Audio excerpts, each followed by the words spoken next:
We interrupt this transmission to bring you the following live broadcast. It's Wednesday. It's 6 p.m. It's the ThinkSoJoE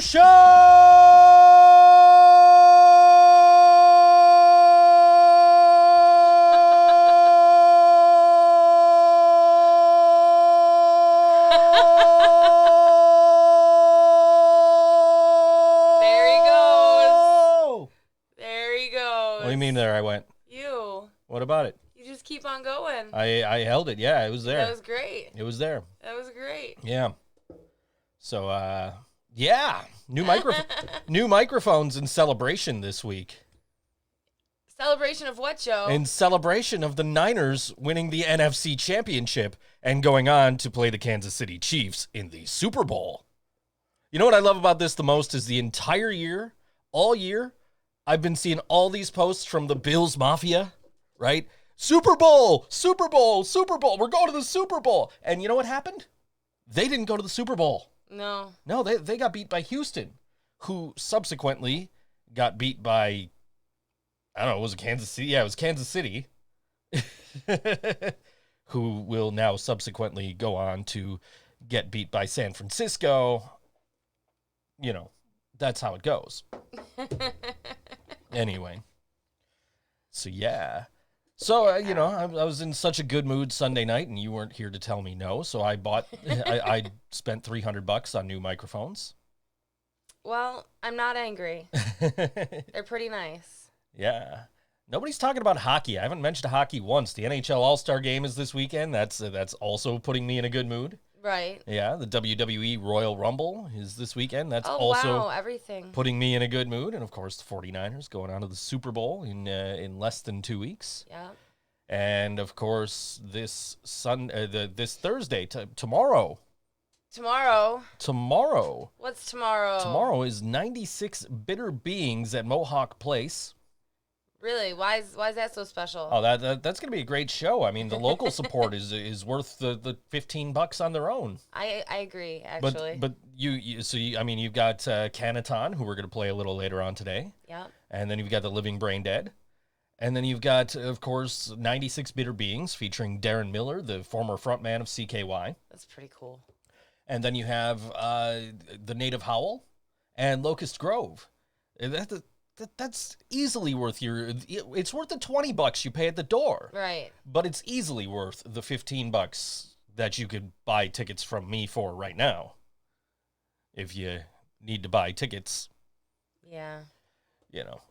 But that's neither here nor there. It's somewhere. It's at Mohawk Place. Yes. That's where it is. It's tomorrow night at Mohawk Place. And $15 pre-sale tickets available now. And $20 at the door tomorrow. Yeah. Yeah.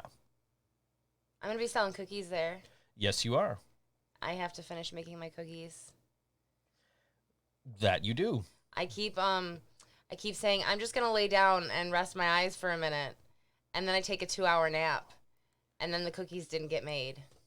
I actually had a list of things I needed to do when I got home last night. It's like, okay, time to do all these. I gotta get all my stuff ready for the show. I had to restring my guitars, and I had to clean my earplugs. Oh yeah. And I had to reorder my presets on my pedal because we're playing the songs in a different order. Right. So right. had to kind of get ready and get everything up to speed. And, of course, I got the microphones yesterday, so the whole time in between jobs yesterday, I'm just sitting here, trying to find a good mic placement where I'm not going to pop P's and B's. And, it was weird because I was trying to do a voiceover on one of these, and I said 24, and it went, right into the microphone, so it popped. Yeah. And it's that's a weird word to pop, but okay. But, yeah, so we got new microphones and new They look pretty sleek. Rode pod mics. Shout out to Rode microphones. Always. Literally every mic I use now in the studio is a Rode microphone. Yeah. I got Rode microphones. I got the Rode mixer. So they, and I shouted them out and I told them, hey, in celebration of the Niners winning the NFC Championship, I went out and bought three of your pod mics. And they said, That is an excellent way to celebrate. It is. I agree. 100% Rode microphones. Shout out to you guys for making us sound great every week, even before we had these. Yeah. Yeah. You got to do a little sound acoustic treatment up in here, though, because I can hear the room. I can hear something. Yeah. Yeah. But, yes, so I'm excited. I'm in a great mood. I've been in a great mood. He's all but dancing. Yeah, I'm all but dancing, but you weren't here Sunday, so. Of course, the Kansas City Chiefs, that's my brother's team. My brother living in Missouri, that's his favorite team is the Kansas City Chiefs. And he was kind of chirping at me a little bit, and we wished each other luck basically, but now he's chirping a little bit, so I'm just gonna I'm gonna sit back and I'm gonna let my team do the talking at the Super Bowl, like I did with the Green Bay fans and like I did with the Minnesota fans and like I did with the Seattle fans. Yes, I am clearly sitting down. Thank you for noticing. Okay. You're not all but dancing right now, I guess. Sure. Whatever. Anyway. But yeah, so I was super excited, and my brother, of course, was super excited, and he's watching this NFC Championship game, knowing that the Chiefs are going to play whoever wins, and I get this, oh man, if they're going to play like that in the Super Bowl, I'm kind of scared. And I'm just sitting here like, yeah, all we're doing is running the ball. We haven't even had to throw it. You think that's our only bit of offense, and you're scared of that? Okay. Wait till you see George Kittle in the Super Bowl, I'm sure, But, yeah. So I went and hung out with our buddies in the last rain. You did. You worked their merch table, if I am not mistaken. I wasn't there. Yes, I worked there.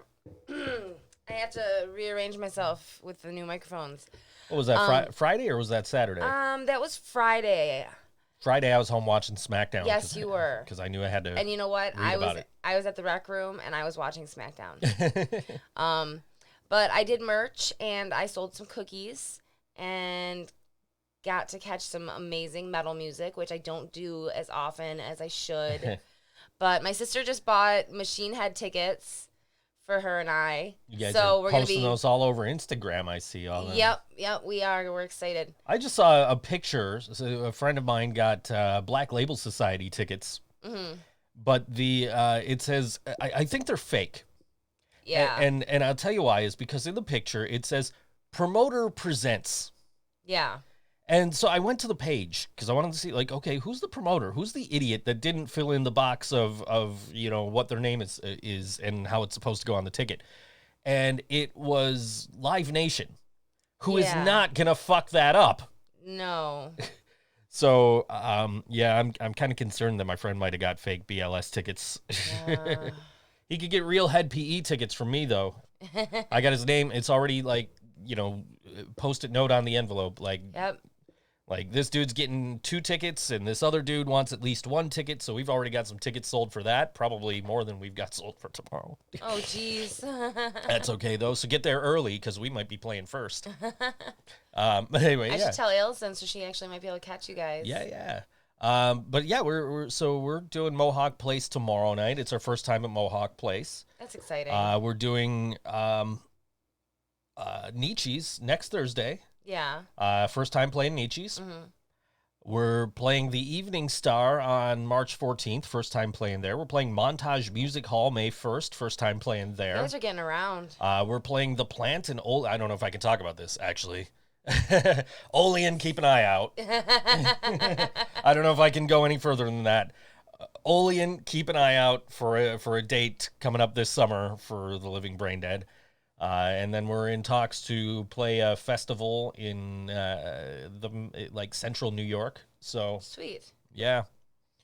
We're just waiting on more information and to actually get the invite before we confirm that one. Yeah. So yeah. Well, there's some all WNY stuff that's coming up too. We just announced February 14th, the All WNY 4th annual Black and Heart Ball. This one featuring the Neighbors Kids, Hearts and Hand Grenades, and BD2. Yep. That's on Valentine's Day, February 14th, at Stamps, doors at 8, music at 9. It is 21 and up with ID. Costumes or formal dress are encouraged. There's going to be some formal dress. Because somebody got confused and told one of the band's formal dress. Actually, the bands decided formal dress, and I decided that I wanted a new corsage. So I was going to allow formal dress. And then, of course, we also just announced the All WNY Prom, which is June 13th, also at Stamps. Yep. Which you were also a little confused on when we went to go make an event page because you forgot. I'm not even completely 100% on that. I got to make some phone calls. You forgot that you booked a band on that show. Shut up. What band did you forget that you booked on that show? The Living Brain Dead. Say it louder so they can hear you. The living brain dead. We're sitting here. She's like, we need to make an event page for this. We got it all booked. We need a flyer and an event. Start making the flyer, and I pull up the other bands on the show, and she starts talking about Grizzly Run. And I'm like, oh, is that who you replaced that other band with? And she said, no, they've always been on this show. So wait, how many bands did you book for this show? She said, 4, and now it's a 3-band bill. I said, I think you're confused. So I gotta reach out to Grizzly Run and just be like, hey, did we have this conversation or was I eating the magic mushrooms again? Because we absolutely agreed to it. I remember the conversation you and I had when I said, hey, would you guys play? Yeah, and XM Priory is on that as well. Yes. So of course we were going to say yes. I know. And also Poison the Prophet on that show. Yep, from Rochester. Now that one is formal attire. Yes. Because that is a prom. It is a prom. Yeah. So I'm contemplating what I'm going to wear. I don't know. Because, What about that shirt that I got you for Christmas? It's maybe. It doesn't match the colors, and it's huge. That shirt is huge, but I understand, like, it's a nice shirt. I really like it.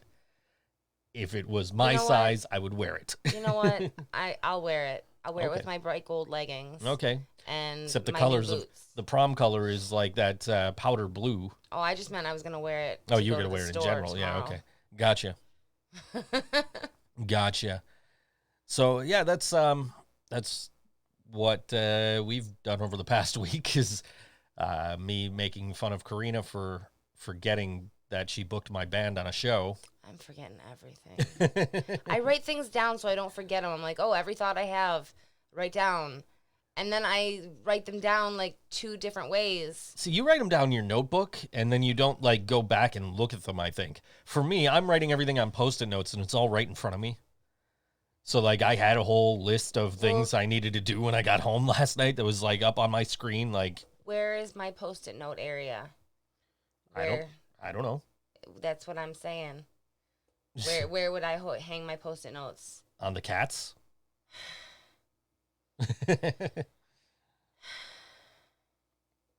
Yeah, I mean, where else would you put them?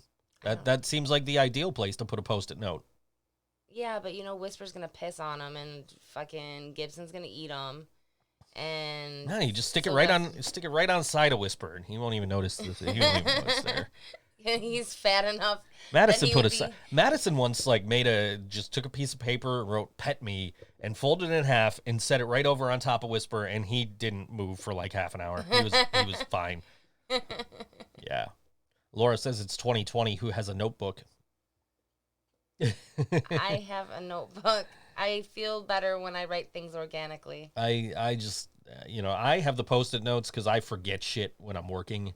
So I bought it originally to write shit down. Like, okay, I need to remember this. Like, I need to remember that I promised this guy I would do this job for him at this time or something like that because I would forget. And now I've got Post-it notes and I'm like, okay, well, I'm going to write down the information that I need to know for this for the show. I need to make a flyer for the information, the set list I need to make for the show on Thursday. The things I need to remember when I get home from band practice so that I can, be ready for the show on Thursday. And like, I've always got my little post-it note with all the bands we're playing on the show, just ready to go so that I know what button does what. No yawning. I'm sorry. I'll yawn. It's only 15 minutes into the show. I know, you're boring me already. Do you carry your notebook with your phone book? Actually, my mother is having an issue finding not a phone book like the Yellow Pages, but Okay. To write phone to numbers write the down phone in? numbers in. I'm like, Mom, you don't do that anymore. That's Yeah. why you have the phone book in your phone. Right. And she's like, no, I need one that goes next to my phone. But but you have one in your phone. You don't. Uh-huh. Okay. Yeah. Yeah, but I don't know if it's a combination of maybe that she's not sure how to use it, or maybe Okay. she doesn't trust the technology, because if you think about it, like if the power goes out for an extended amount of time, like Sure. your phone, you can't like. But if your phone is dead, you can't. That information's useless to you anyway. But you can still write to people, and my mom is the kind of woman that has your address too. Okay. She probably has your birthday in there too. Yeah, that sounds like my grandma. Yeah. So it's been a big news day, wouldn't you say so? We were looking at some news before we came on the air here. Sounds familiar. Yeah. So like, okay, so let me tell you this. If you haven't heard the news, Mr. Peanut, the advertising mascot, has died For Planters Peanuts. has died at age 104. And there's So there's delicious. video of this. It's on. It's pretty brutal. It's apparently a part of their Super Bowl ad for this year. Is his death? He sacrifices himself to save his Spoiler. friends. No, spoiler. Okay, sure. Which I mean, to be fair, the tweet actually said he sacrifices himself for these Wesley Snipes and this other guy or whoever. But anyway, so we watched this sad video of Mr. Peanut sacrificing himself, and read this sad obituary that Mr. Peanut's family put out on his Twitter account. And Karina's over here laughing. She's like, "Oh, that commercial was cute. Like, a mascot died." Meanwhile, another mascot punched a 13-year-old kid in the back. Because apparently that's, What did this kid do to deserve this? Apparently, if you're a member of the Philadelphia Flyers organization, you just punch people, I guess. I don't know what Gritty was thinking. You never see Sabretooth He wasn't do that. thinking. He has the crazy eyes. You would never see Sabretooth do that. Sabretooth probably would have fought Gritty. Probably. Oh my God, then- I want to see that fight. And then, like Sourdough Sam, the 49ers mascot, would never do that. I think the bull, the buffalo, the Billy. Is that the UB Bull? No, the Buffalo Bills mascot, the buffalo. Oh, I don't know. Billy? Is that his fucking name? I don't know. He looks like the type that would punch a 13-year-old. I don't even know what he looks like. Yeah, he looks shady. He looks shady. He's pretty shifty, I think. Just like the rest of the Bills Mafia. He'd put a Oh, 13-year-old through a table. Put a 13-year-old through a table. Anyway, And yes. crush a beer over his head. But this is absolutely like yeah, the Mr. Peanut thing is an advertising campaign or whatever, but like this Gritty thing seems to be real. That's awful. Like police are investigating. I hope he didn't hit him like hard enough to hurt him. I mean, if the police are involved, I mean, it could just be like he patted him on the back too hard. I don't. People like to get the law involved a lot. Sometimes. I mean, we've recently read stories of Gritty, like, there's a kid who's like highly contagious and can't leave his hospital room, and Gritty went to visit him with all this, Philadelphia Flyers swag and everything. Contaminated his costume and went back to the games and infected everybody. That's what he got sick from that kid, and he wasn't thinking straight, so he punched this other kid. Like, damn fucking kids. I don't know. But yeah, so apparently I'm, a part of me is like, this might be a PR stunt. Uh-huh. But another part of me is like, That's a bad PR stunt. Yeah, this is a bad PR stunt if this is a PR stunt. If they could think of Gritty, they can do better than that for a PR stunt. Yeah, but so yeah, that's some news. And then Eli Manning of the New York Giants is retiring. Oh. The only guy to ever beat Tom Brady in 2 Super Bowls. Oh. He's retiring. That's news that came out. Derek Jeter's going into the Major League Baseball Hall of Fame. Oh. There's all kinds of crap going on now. Wow. Yeah. You know, I meant to turn on the real news today. Like, Who watches that? I don't, except for when I'm at my mom's house. What is real news?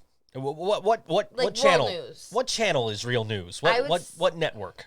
I would say What is you gotta watch a little bit of this, a little bit of that, and filter through like all of the news stations. So like is Fox real news? No, but the headlines might be. They might be.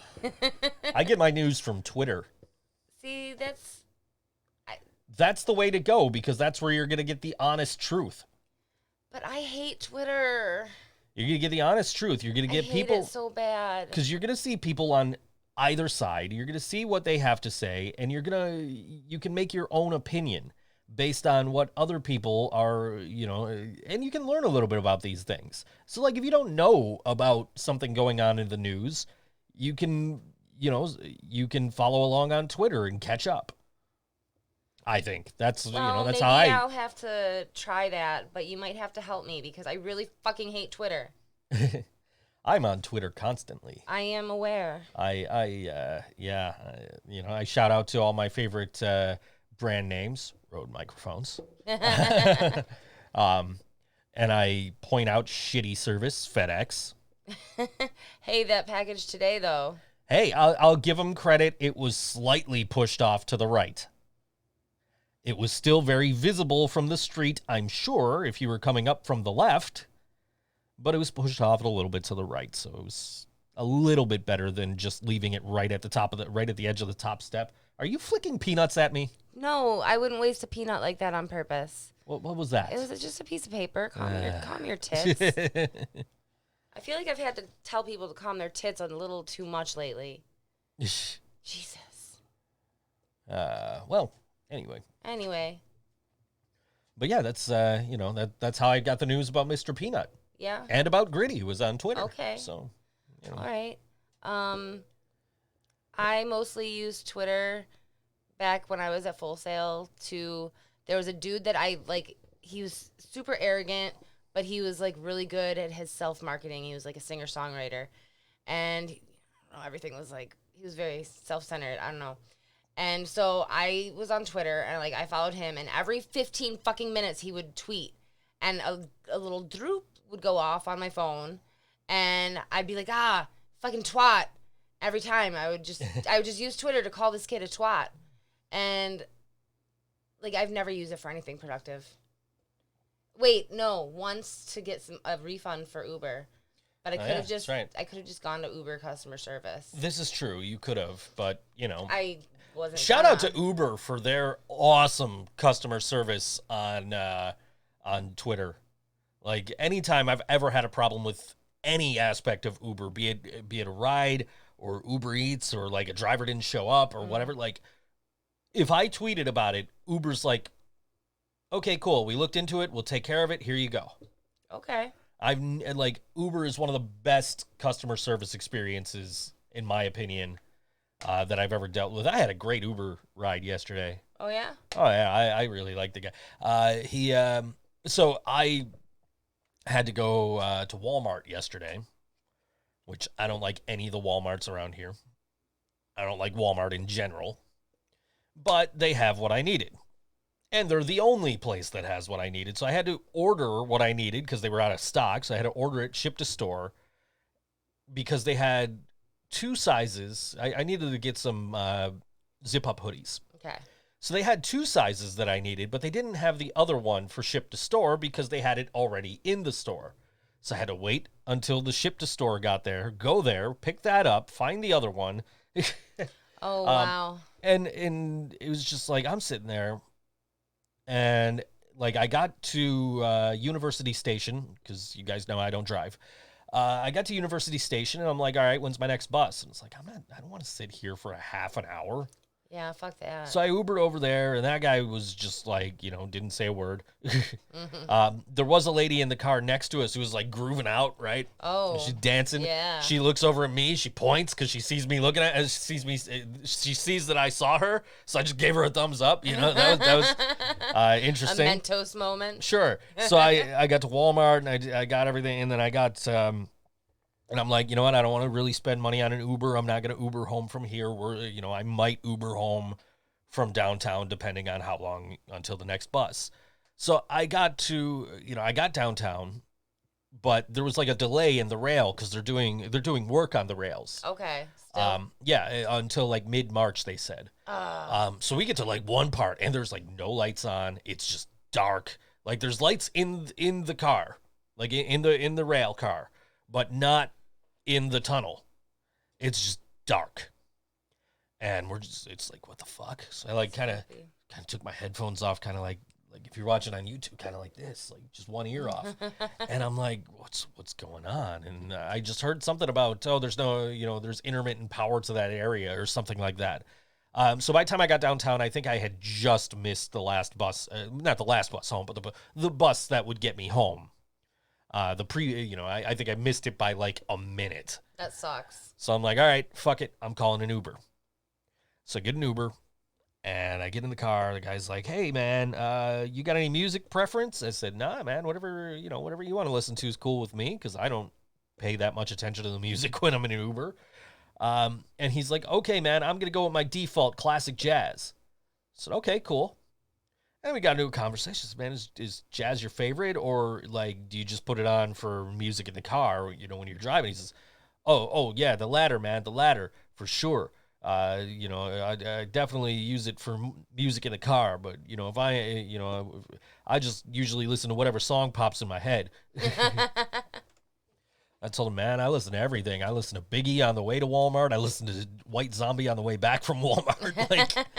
Yeah, I listen to a little bit of everything. So, yeah. So I was kind of excited when he said, I'm going to play some jazz, because I don't listen to jazz. Right. Like, I don't go out of my way to listen to jazz.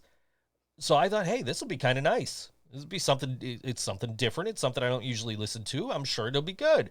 And I enjoyed it. We had a great conversation about musical tastes all the way back from downtown. That's nice. And so I actually, he did not put on all WNY. I should have suggested that. But anyway, he dropped me off at Tops around the corner here, because I had to pick some stuff up. Chocolate chips. Yes, chocolate chips. So I stopped to, I had him drop me off, and as I'm walking into Tops, I gave him a $5 tip for a $10 ride. Wow. I'm just like, that guy was great. Like, $5 tip, 5-star rating. He was, yeah. It was a nice ride. It was fun. That's good. It's nice when you get a good driver who has decent conversations with you. Yeah, a lot of times especially when I first get into an Uber, I don't want to talk. Like I'm nervous. I'm on my way to go sell cookies most of the time. If I'm not on my way to sell cookies, I'm on my way to a doctor's office. I don't feel like shooting the shit. I don't feel like talking about where I'm going, why I'm going there. It's none of your goddamn business. Right. But when you have a box of things, people tend to ask questions. That security guard at oh my gosh, at Mighty Taco. He's like, what do you got, a pet snake in there? I'm like, no, man, I got cookies. He's like, you got any peanut butter?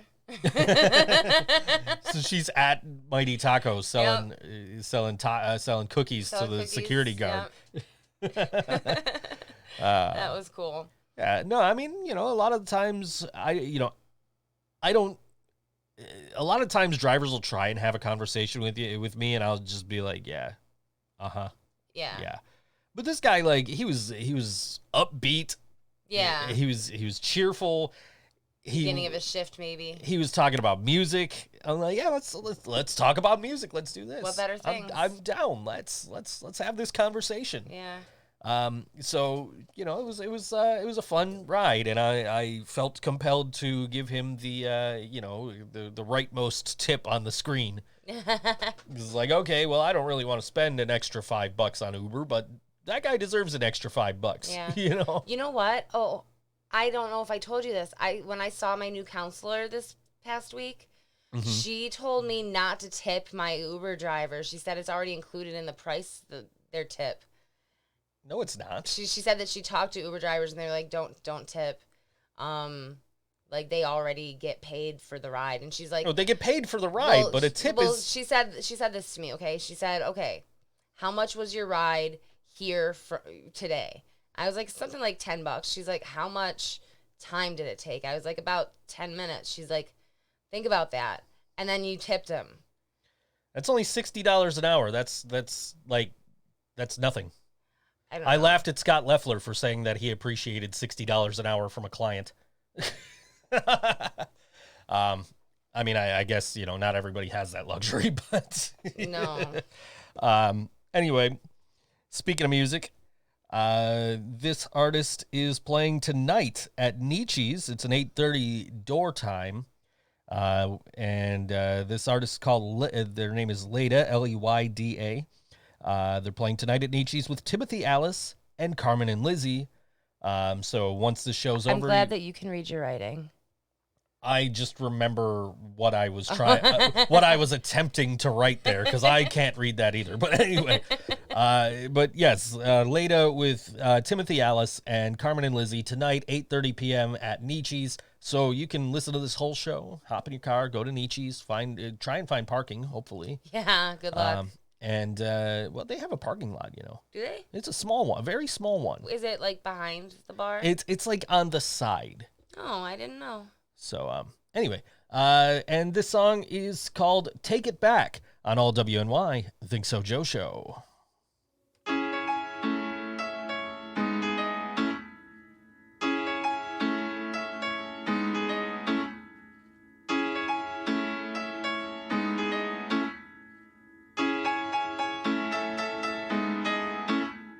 Lately the words don't mean a thing. They're gonna crash in on me. And he's lying to my friends, falling asleep in their heads, falling asleep in their beds. Sugar, it don't mean a thing.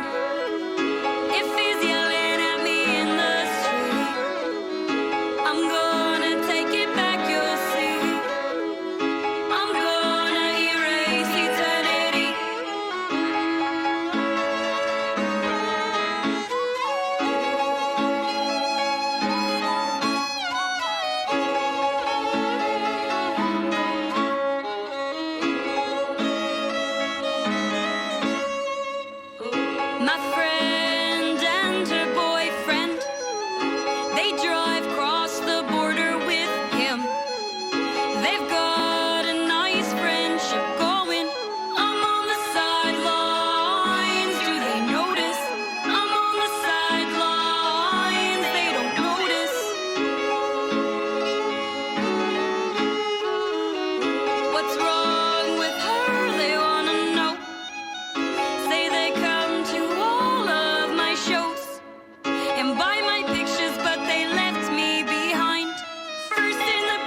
That was Leyda on All WNY, Think So Joe Show.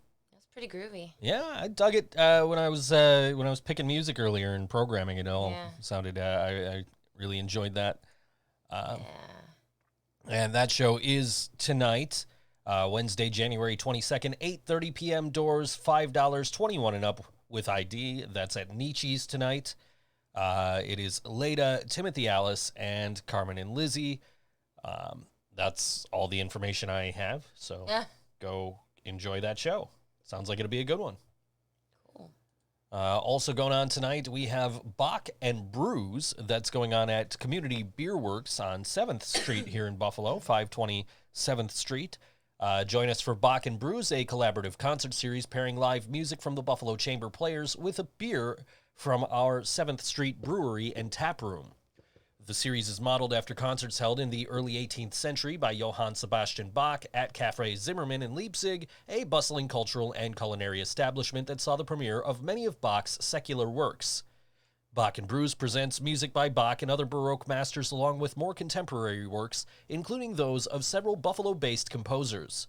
Experience these musical masterpieces in a relaxed, fun atmosphere while enjoying great food, drinks, and camaraderie. That's cool. That is cool. That's a cool idea. That sounds like something fun to do. Yeah. If that's not your style, you can hit up this show at BJ's in Fredonia, and it starts at 10 p.m., so you have plenty of time to jump in your car from Buffalo and get there after the show. But this is Johnny and the Man Kids, the Burkharts, and Marmalade Joe.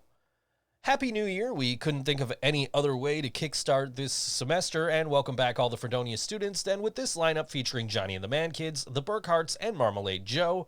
First day of classes are probably going to suck, so when the day is over, come down to BJ's for cheap booze and great tunes. Get ready to make new friends and dance like crazy. Music at 10 p.m., 18 and up, $5, 21 and up, $1 at the door. I love that bar. I think you mentioned that last week. We mentioned a lot of these Wednesday shows last week. Yeah, you said you were dating somebody in Fredonia? Is that Yeah, I met the guy while we both went to NCCC. And then he graduated and went to Fredonia. And I stayed at NCCC for another few semesters.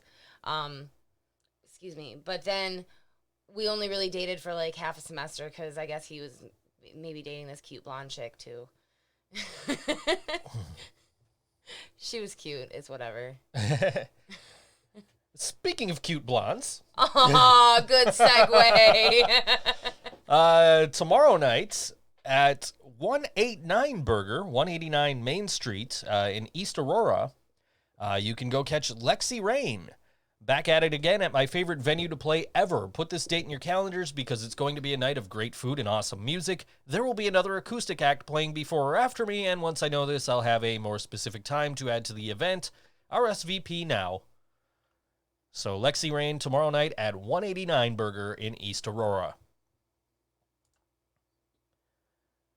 Okay, I clicked the button. Go to the next thing. The button did the thing with the thing. Okay. Anyway. So this is a movie. This is not music. Yeah. They mentioned it when I asked about the events. Sure. I mean, I guess it is an event. And it's being put on by like a local, something or another. Sure. Thursday Night Terrors Season 8 kicks off in just 3 weeks. Well, I guess not 3. It was 3 weeks from when they wrote the description, which is why you don't put "it's this long away" in your description on your event. Anyway. Thursday Night Terrors Season 8 kicks off with John Carpenter's Prince of Darkness on Thursday, January 23rd. 2 shows, 7:30 p.m. and 9:35 p.m., located at the Dipson Amherst Theater, 3500 Main Street in the University Plaza across from UB South Campus. Tickets are available online at the Dipson Theater's website as well as in person at the theater box office. Arrive early to enter the free Thursday Night Terrors raffle at the 7:30 p.m. show and pick up some awesome horror merchandise for sale by Dead End Toys and Tees in the lobby of the theater. Since Prince of Darkness is the first screening of Terrors 8, we are hoping to make it a big one, so please spread the word. That's what we're doing. Thank you for your continued support, Terrors crew. There we go. And then also tomorrow night, this one at 8 p.m., it is Tortoise Forest, easy for me to say, with Grosh at Tudor Lounge. Tortoise Forest is back with our monthly residency. This month, we're featuring our good and amazingly talented friends in Grosh. Music at 9 p.m., no cover. Grosh is a high-energy rock band from Buffalo, New York, featuring Grace Logan, Josh English, Megan Brown, and Dylan Hund. With influences from bands such as Led Zeppelin and Pearl Jam, the band writes music that is visceral, heavy, and inspiring. That is tomorrow night at Tudor Lounge for free. Even though it's free. And don't let the shitty influences of Led Zeppelin and Pearl Jam fool you. Grosh They're really good. is an incredible band. Also going on tomorrow night, this at the Chandelier Bar at Salvatore's, 6461 Transit Road in Lancaster. It's our friend AJ Tetzlaff, who has a bunch of shows coming up. He's going to be busy. He's got 4 shows in the next 3 days.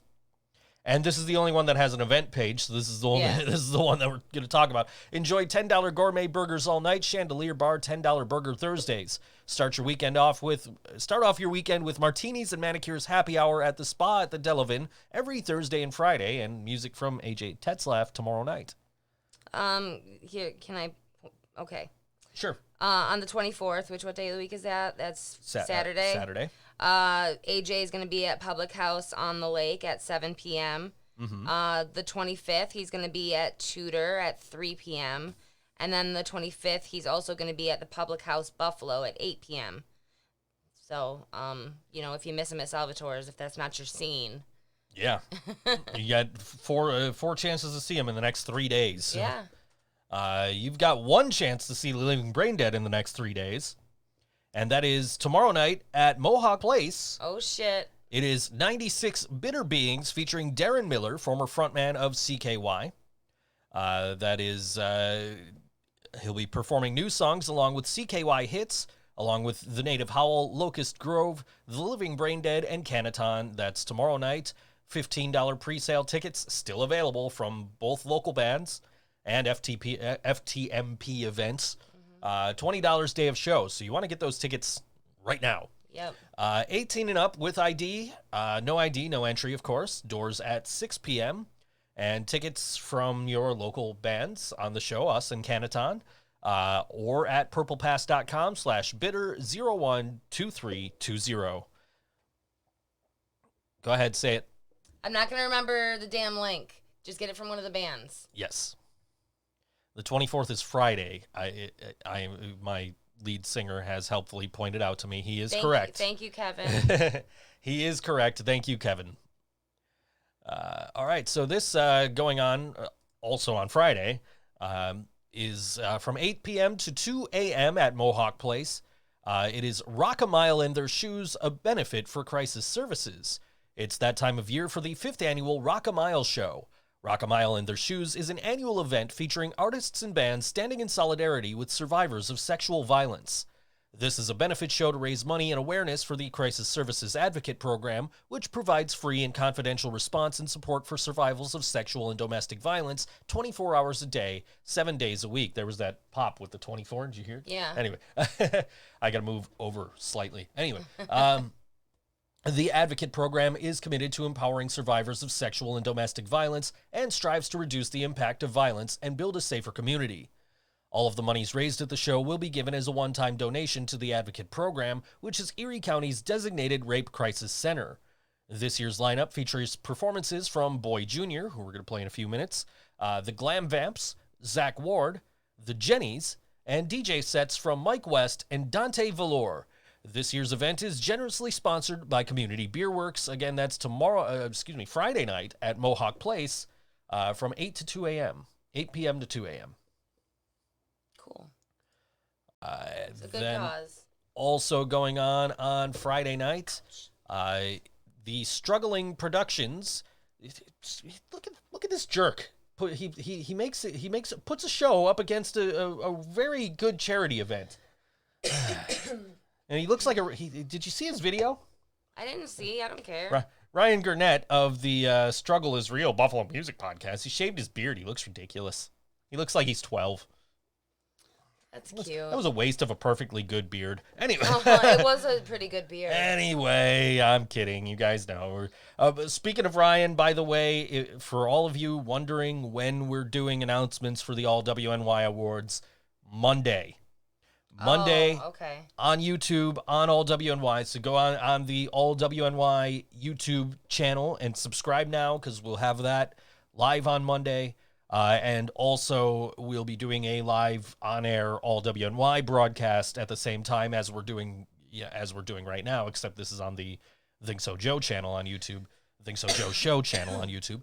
Anyway, but the Struggling Productions is proud to bring you an all-ages night of raucous rock at the Niagara Buffalo Hostel with a diverse lineup of up-and-coming local bands, including Muddle, Sheridan, Gunther's Radio, and Eleni DeGeorge. That's $5 admission, all ages, doors at 6:30, music at 7:30, and of course he put himself on the show because he's part of Eleni's band. Oh, he is?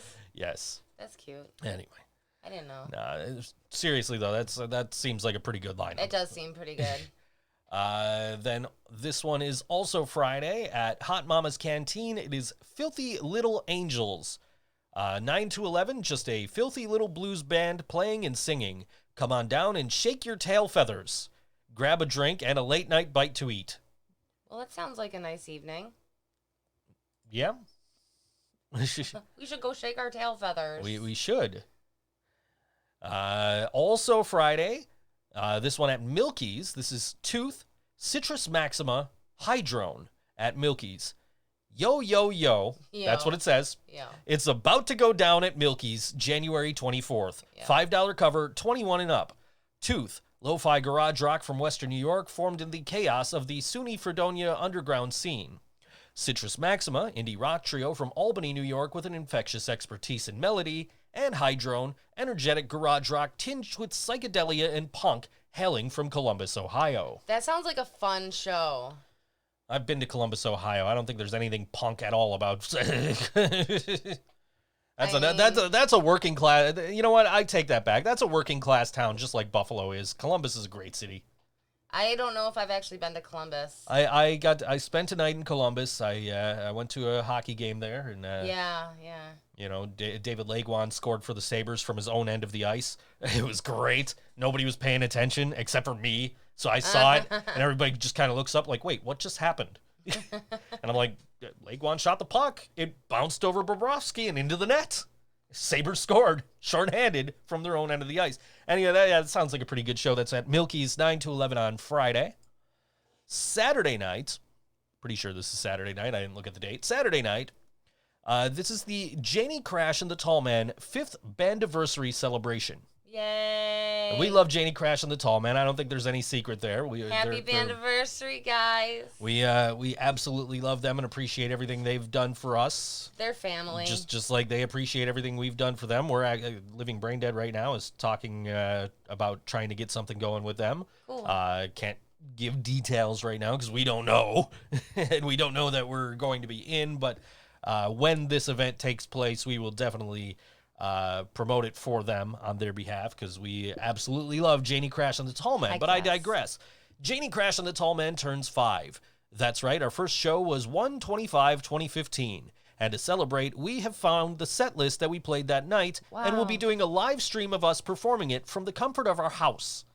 At the time, our vision was to be a fairly straightforward Americana band, and the songs we performed then reflected that. If you've seen us many times, you may have heard us do most of them at some point, but there are other songs we stopped doing after the first few shows as we turned louder and faster. Following that special set, we'll do a second set of newer songs and covers that we've done throughout the years. If we get really motivated, then we'll even try to finish up a new song or two by then. Please join us live at 8 p.m. on Facebook.com/JanieCrash. That's where I'm going to be. That, I think, is where I'll be Saturday night, too, is watching. There's an NXT show that night. I don't know. We'll see what I'll watch NXT, and then I'll watch the replay of the Janie Crash. I'll do something. Watch the replay of NXT. But if I don't watch it live, I can't tweet along. Oh, my God. Tweet along with, oh, my God. Anyway. Fucking twat. January 25th, Saturday, 8 p.m. to 1 a.m. at the Ontario House, a.k.a. Stone Jug, at 358 Main Street in Youngstown, New York. Friendly Foes returns to the Jug for 3 full sets of music, including a special second set tribute to Talking Heads and a third set of almost all debuts. Music starts at 8 p.m., and for some reason there's thermopolis.com, THURMOPOLIS. I don't know if that's their website or what. I have no idea. It's just there. It's in the description. Saturday, 6 a.m. until 10 p.m. I don't think that's right. Nope, probably not. But Adapt or Die at the Spot. Hardcore punk at the Spot. First show we've thrown in years. Adapt or Die is an idea from Travis Johnson and Derek Dole to write a studio album and never play a show. Eric Hughes was recruited to play drums for the project. We had so much fun recording it that we decided to get Nate Patterson to play bass and do a one-off show in the spot where we recorded it. This is not a new band that will exist into the future. This is a one-off show for the hell of it with no intention of ever playing again, so come out. We will have physical CDs of the album that we will be literally giving away for free because we at Bankrupt Studios are stupid and never try to make back any money we put into anything. Geez, why is their name Bankrupt Studios? Anyway, I don't remember how many CDs we made, but it's not a whole bunch, so if you want one, make sure to show up on time. The War Lovers from Syracuse will be playing too, and then it says Chronic Failure. I assume that's another band? It sounds like a good band name. I mean, there was a band called Chronic Future that was pretty good. I digress. Anyway, music will start sharply at 7. If you don't know where the spot is, message me privately. Not me. The guy. Who made the event the guy page. Who made the yeah, not Bankrupt me. Studios. I don't know where the spot is. No, I don't know either. I also don't know where the soup is. I have an idea, at least, like that the soup is in Buffalo. I don't know where this. I do know where the bronze is. I've been there. That one I do know. I don't even know what town that spot is in. You got all these venues that say ask a punk. Don't ask me. I don't know. No. Anyway, this one is Saturday, January 25th. Easy for me to say. Fuzzy and the Rust Belts, David Rizzuto, and more. And more. Not that and more, though. Oh, okay. But Saturday, 6 to 11 p.m. at Stamps. FTMP Events presents Fuzzy and the Rust Belts. What the fuck? I can't talk right now. With Kelsey Law, Porcelain Train, David Rizzuto, and Will and Alex. Saturday, January 25th, $8 pre-sale, $10 day of show, 18 and up with ID required. No ID, no entry. Doors open at 6 p.m. Tickets at purplepass.com/fuzzy012520. That is the date of the show. I'm sure. Anyway. I'm sure it makes sense to somebody somewhere. Makes sense to me. Whatever. Anyway. Whatever. This is pretty cool. Yeah, this is cool. This is Music is Art presents Winter Jam 2020. And I saw this, like, okay, cool, you know, probably some bands that are, like, affiliated with the Music is Art program. No, this is the bands that the Music is Art program is designed to help. This is cool. The Music is Art is proud to present our annual Winter Jam featuring high school ensembles from all over Western New York. Saturday, January 25th, 2020 at Asbury Hall, 6:30 p.m. doors, 7:30 p.m. show. General admission is $10 advance, $15 day of the show. The 2020 Music is Art Winter Jam will feature groups from Alexander High School, Charter School for Applied Technologies, Cheektowaga Central, Kenmore East High School, Lockport High School, Niagara Wheatfield High School, Starpoint Central, and more. And more. Not that and more. Oh. Anyway, that's at Asbury Hall, 341 Delaware Avenue, Buffalo, New York, 14202. Tickets through Eventbrite. But this is the ideal thing for Music is Art to do. This is what they do. They provide instruments and funding for band programs in schools. That's what Music is Art is all about, and this is the absolute perfect event for them to have. That's going on Saturday at Asbury Hall. Very cool. And this is also Saturday at 8 p.m. at Mr. Goodbar. Party in the Attic with Hubcap, Nerds in Denial, and Ecoda. Goodbar presents Party in the Attic with special guests Hubcap, Nerds in Denial, and Ecoda. Doors to upstairs open at 8 p.m. $5 pre-sale, $10 at door, 21 and up with ID required. No ID equals no entry at Mr. Goodbar. 1110 Elmwood Avenue, Buffalo, New York, 14222. The only good reason to go to Mr. Goodbar is because ETS is a block and a half away. I mean, I'm sure these bands are great and everything, but and they're also you can Venmo or Cash App them, the people in the band, I guess, to get your pre-sale money that's cool. thing, I guess. That's convenient. And get enrolled into their free drink raffle. So look for that event page and get all that information. Yeah. This also going on Saturday at the Original Warehouse. It doesn't say where that is. It just says Buffalo, New York. Impact is back after some R&R in Cali. First time at the Original Warehouse. Oh, there we go. 4360 South Mile Stripe Road, Blaisdell. That's what it says. That's not me making a mistake. That's what it says. 14219. Let's pack the place for Tommy Herr's first Impact show. Can't wait to see you all. I don't know what Impact is. I don't know. I'm sure they're phenomenal. They're named after a failing wrestling organization. Why did I know? Why did I know it was going to be a wrestling or Simpsons references all day, every day? The Western New York Music Industry Alliance Songwriting Peer Group for January is this coming Monday. Of course, everything they do is on a day I have a podcast. Because I got the All WNY Awards podcast, which we don't have an event page or anything for. So just putting it out there, be prepared Monday when we're just like, oh, by the way, guys. Ta-da! This group gives us the feels it gives us all the feels every time. Come check it out and join us for a night of trading songs for peer feedback. Bring your instrument, a demo, lyric sheets, a blank pen and paper, or just your listening ears. We'll provide a snack and a few beers for those who are of age, but feel free to bring something to share. All levels of experience welcome, free for paid members, $5 for non-members. That's awesome. And that's going on Monday at Music is Art, 617 Main Street, Suite 220 in Buffalo. And we're going to go beyond next Wednesday's show. Oh. And we're going to Just talk a little. just a small, tiny bit. And this is because we haven't promoted this show at all. Because we've been so heavily focused on getting the word out about 96 Bitter Beings, trying to sell tickets for that and get people in the door at Mohawk Place.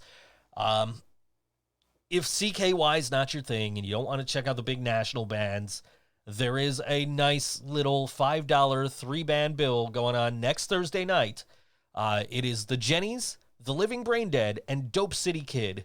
That's going on at Nietzsche's. Thursday, January 30th from 8 p.m. to 12 a.m. And I can tell you that we are the band that's ending at 12 a.m. But yeah, that's it's only $5. It's 21 and up though. So if you have your 18-year-old that wants to come see the band, you're better off bringing them to Mohawk tomorrow night. Yeah. But this is 21 and up. The Jennies, Dope City Kid, Living Brain Dead at Nietzsche's next Thursday night. Okay. And looking forward to that one. I've seen the Jennies before. I like their music. I haven't seen them though. I got to see them at Mohawk Place, and I thought they were really good. Yeah. And I'm not really familiar with Dope City Kid. I listened to a little bit of their music. I liked it, so I'm really looking forward to getting to play with some of these. Getting to play with these bands, which was like a really something that I was just like, as soon as like the thought of, okay, I guess I'm coming out of retirement now. Yeah. As soon as that thought hit, I'm like, man, I can play with all these bands that I really like. Yeah. I could play with the Dreadnecks, and I could play with XM Priory, and I could play with Yellow Sauce. Yeah, and the Jennies are a fantastic band, and I'm looking forward to getting to share a stage with them, and also Dope City Kids. So we're looking forward to that next Thursday. But we'd really appreciate if you came out to support us tomorrow night for 96 Bitter Beings. Yeah, tickets still available. It's a $15 ticket, and you get to see like one of the most popular bands of like the 90s and early 2000s. Right? Well, the front man. CKY. You couldn't get away from it. Like, I never got into CKY myself. Yeah. But I would go, like, I couldn't go anywhere without seeing that logo. Yeah, I I know. I can see that logo in my head right now. That yellow and red CKY logo. Mm-hmm. Like, you couldn't escape that back then. So, people really dug that band. I was listening to 96 Bitter Beings earlier, and I just thought, like, that band themselves is fantastic. I actually haven't heard Guys, them. they do a cover of Michael Jackson's Beat It. Is that who that was? Yeah, like Okay. I wasn't in the room. You were outside the room, and I heard, like, din, din, din, din, din. I'm like, is that Michael Jackson? Why is there Michael Jackson coming from the studio? And I came in here and I realized it was 96 Bitter Beings covering Beat It. I don't know if they'll play it tomorrow night, but, They might. who knows? That's pretty cool. You get to hear some non-genre covers tomorrow night because you get to hear them play that. And, of course, we've got Earth Angel. Yeah. I like that cover of Earth Angel. We're not doing the Blink-182 Rick Astley thing tomorrow. You don't have to worry about that. Well, you don't have to do shit like that because you got me the 45. That's right, I did. All you have We're to not do doing that. is... We're not doing that tomorrow, but we're likely doing that next Thursday. So, Yeah. And then by May 1st, when we do the Barksdale CD release, we'll or March 1st rather, we'll hopefully have some new music. So, speaking of music, we're gonna play a band from Rochester now. Ooh. This artist is called Boy Junior, and they are playing the Rock a Mile show for Crisis Services Friday night at Mohawk Place, which it's for a good cause. I don't remember the price, but who fucking cares? It's for a good cause. Yeah, So go if you have it. go and support Crisis Services, and we that's a charity that we have worked for in the past. Yes, we have. And they sent us a really nice thank you note. We didn't need it.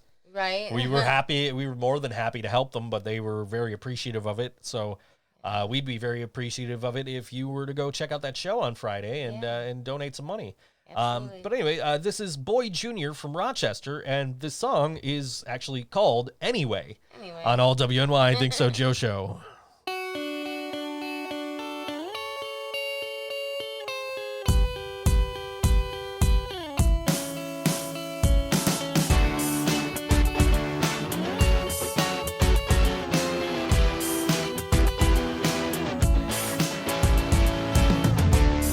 Since last autumn, everyone is boring to me.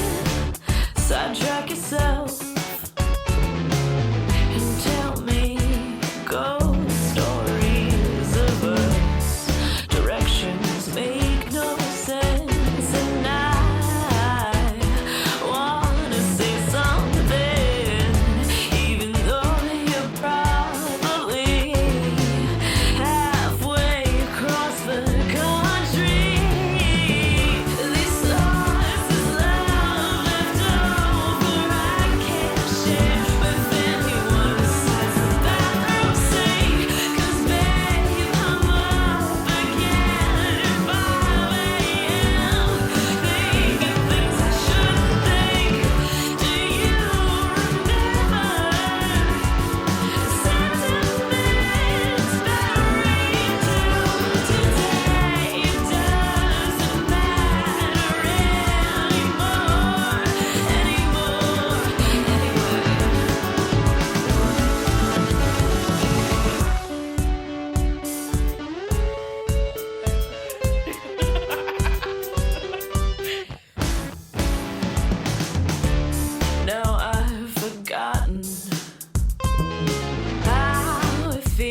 That was Boy Jr. on All WNY. Don't you laugh at me. On All WNY Think So Joe show. That song called Anyway. Again, Friday night at Mohawk Place for Rock a Mile for Crisis Services.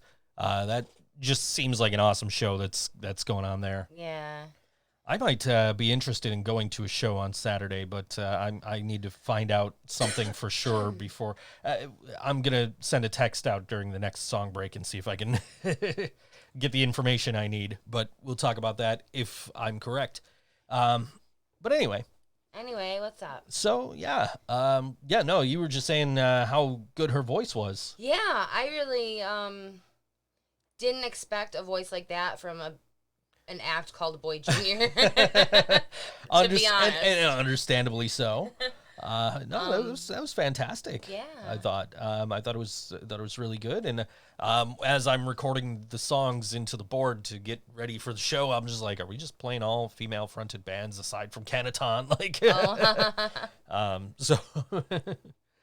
but I thought both of the artists we've played so far tonight, Leyda and Boy Jr., both had fantastic voices and very interesting styles. Yeah. Is probably the best way to describe both of them at once. Yeah. They both have great shows going on. Of course, tonight at Nietzsche's with Timothy, Allison, Carmen, and Lizzie for Leyda. And Boy Jr., of course, Friday at Mohawk for the Rock a Mile for Crisis Services. Yeah. Which, again, excellent charity event going on that night. Yeah. Or you could skip that and go to the Struggling Productions show. Yeah. I don't know, man. Muddle's on that Struggling Production show, so I hear amazing things about Muddle. Yeah, me too. So, yeah. Anyway, I can't get comfortable with the new microphones. Why? I don't feel close enough. You don't feel it because you're used to being like right up on it and like right with the windscreen in your face. Oh yeah, I guess the windscreen. We don't need to sit here. We just need proper mic technique, and we don't need windscreens with these microphones because there's one built in. How's my technique? I can hear you. Okay. I can hear you just fine. So everything seems to be working. Okay. Shout out to Rode Microphones again for these great new Rode mics that we just picked up after the Niners made it to the big game at the end of the season there. Are you talking about basketball again? No, I'm not talking about basketball. I am never talking about basketball unless I explicitly state, hey, basketball player. If I'm not talking about Michael Jordan or Dennis Rodman or Charles Barkley, I am likely not talking about basketball. What about NBA jams? Ooh, NBA Jam.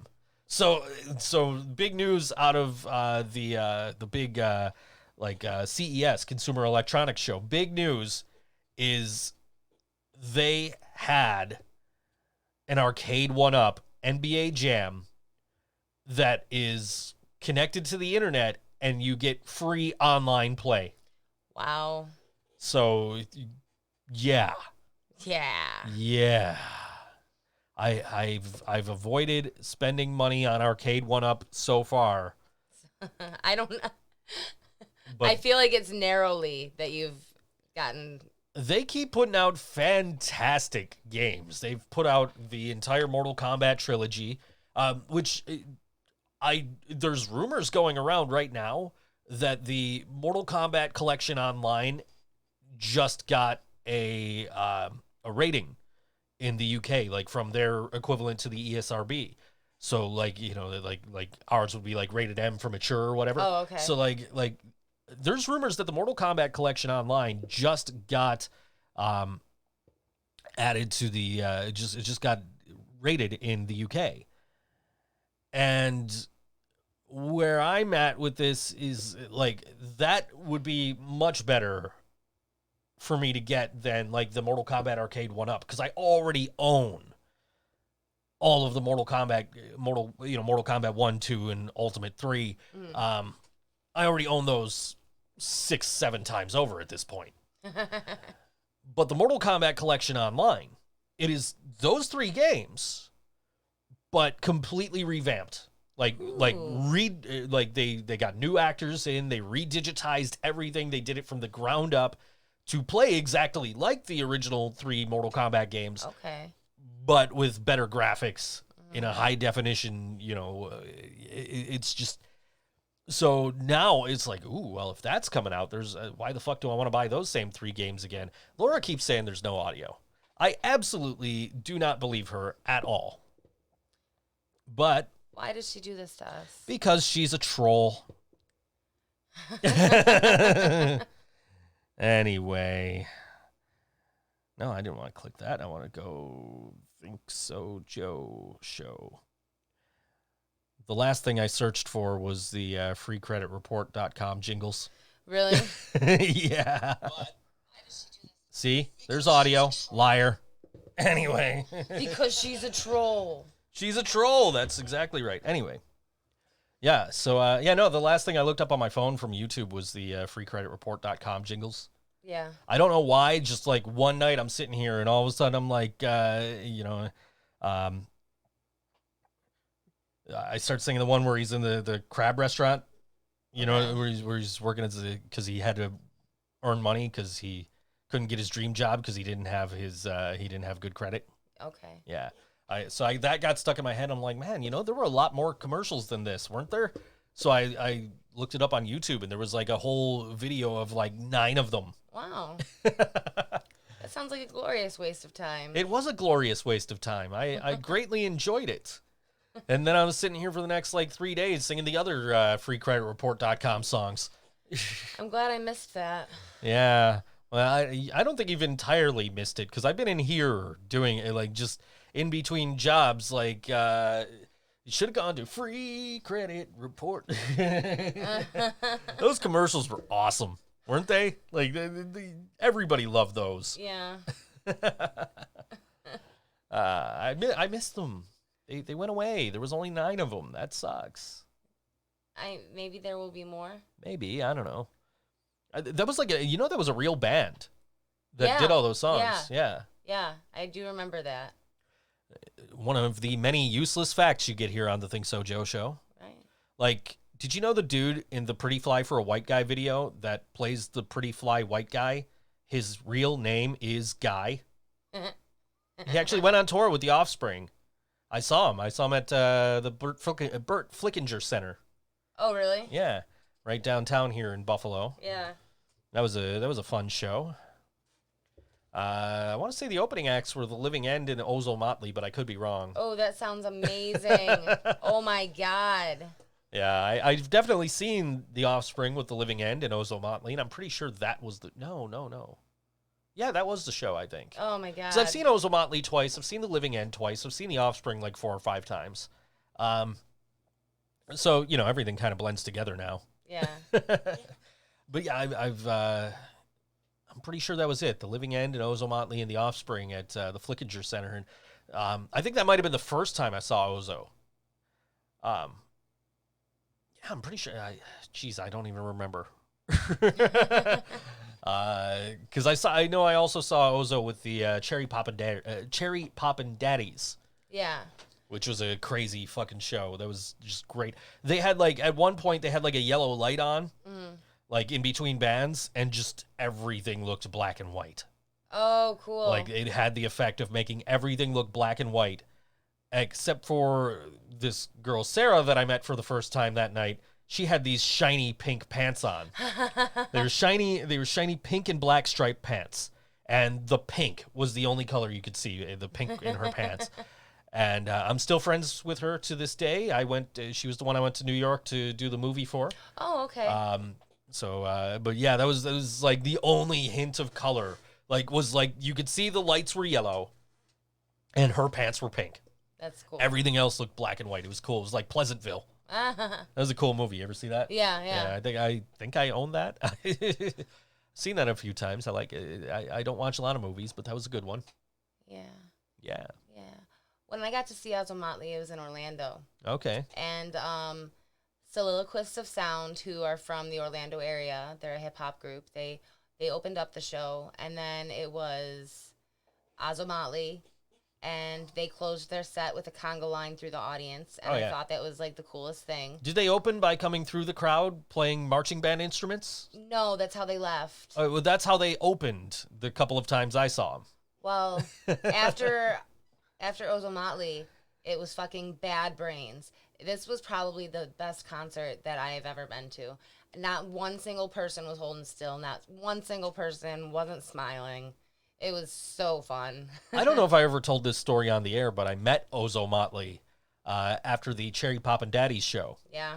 Like, I went there with my friend Katie, but they weren't able to drive me home. Her and her sister weren't able to drive me home. So it was like, okay, how the fuck am I getting home? I ran into Kevin at the show. That's actually how I met Sarah, because he introduced me to Sarah. And then one of my other friends was there, and she was like, oh, yeah, me and my buddy here, we'll give you a ride home, no problem. She's like, do you mind if we, like, go around back and try to meet the bands first? And I'd never done that before. I never even thought of that. I didn't know that was a thing you could do.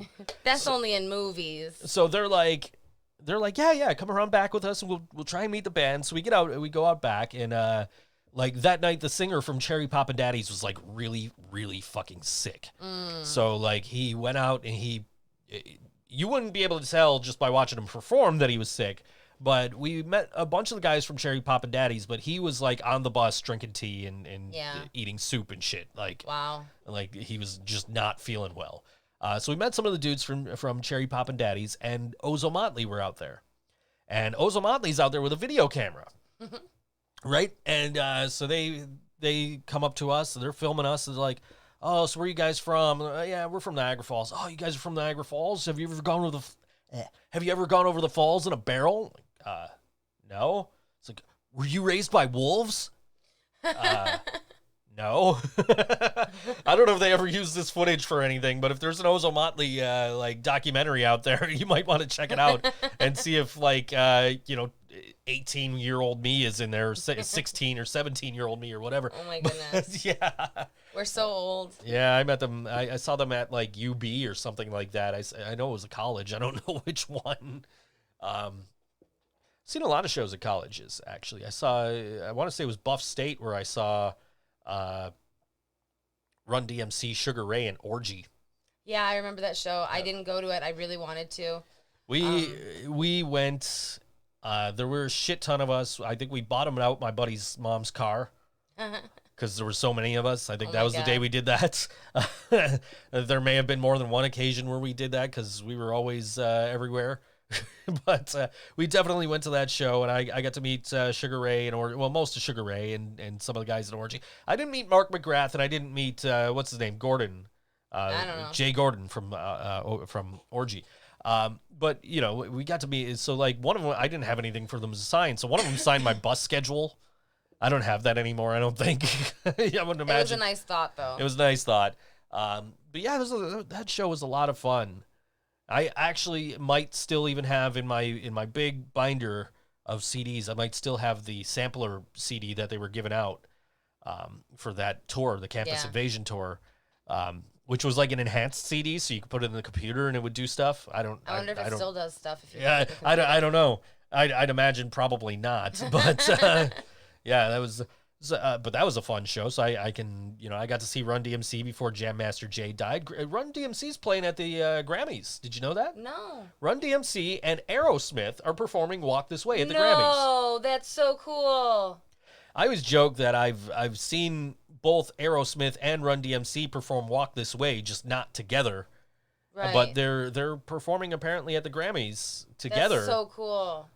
Which is funny because I was watching because the Grammys are on CBS, and I was watching the Chiefs game the other day on CBS, and they're advertising the Grammys, and they're like, oh well, we've got Aerosmith, and then we've got Billie Eilish or whatever the fuck her name is, and we've got Run DMC. It's like, you guys did that wrong. Why did you separate Run DMC and Aerosmith when they're performing together? That doesn't make any sense. Like. I mean, but of course, these guys are just paid to read copy. You can tell by watching football on Fox when they have to talk about WWE. There was during the Niners game against Minnesota, which was on Fox. Somebody was talking about. I I don't know if maybe it was George Kittle's love of wrestling or something, but somewhere along the way they mentioned, oh yeah, pro wrestling, like Gorgeous George. Like, dude, how old are you? That was my grandfather. You know, that Gorgeous George is like, for those of you who don't know, he's like the guy who made what we now know as professional wrestling. He's basically what made that mainstream. And like, people were buying televisions to see this guy because he was so charismatic on whatever wrestling program he was on then, you know? But because television was a brand new medium. People didn't own televisions. True. People were like, oh shit, we got to see this guy. We need to buy us one of them TV sets. Yeah, You know? yeah. And so, like, how old is this guy that his wrestling reference that he goes to is fucking Gorgeous George? And I know, like, some of our listeners who might have been watching wrestling during the Monday Night Wars may remember a different Gorgeous George, who eventually married Doyle from the Misfits. But that's a different. It was a female Gorgeous George. She was Macho Man. She was Macho Man Randy Savage's girlfriend at the time. She was on TV with him, regularly. Apparently, Macho Man Randy Savage like threatened a couple of the members of the Misfits because Doyle was talking to Gorgeous George. She ends up marrying Doyle. Wow. Yeah. So.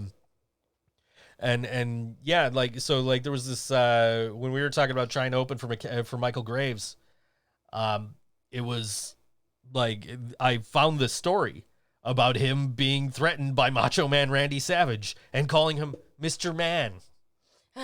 Macho Man, instead of Macho Man, Mr. Man, we're sorry. Like, so I was like, man, I need to open this show and I need to wear a Macho Man Randy Savage t-shirt just to be a dick.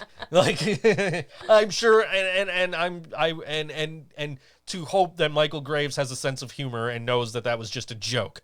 From you know what I mean? Like, anyway, I wouldn't say that people wouldn't have bought a TV to see Gorgeous George in the 90s, but I'm pretty sure that people in the 90s already had TVs. Most of them. She was not a bad looking woman. I'll say that. What are you saying, huh?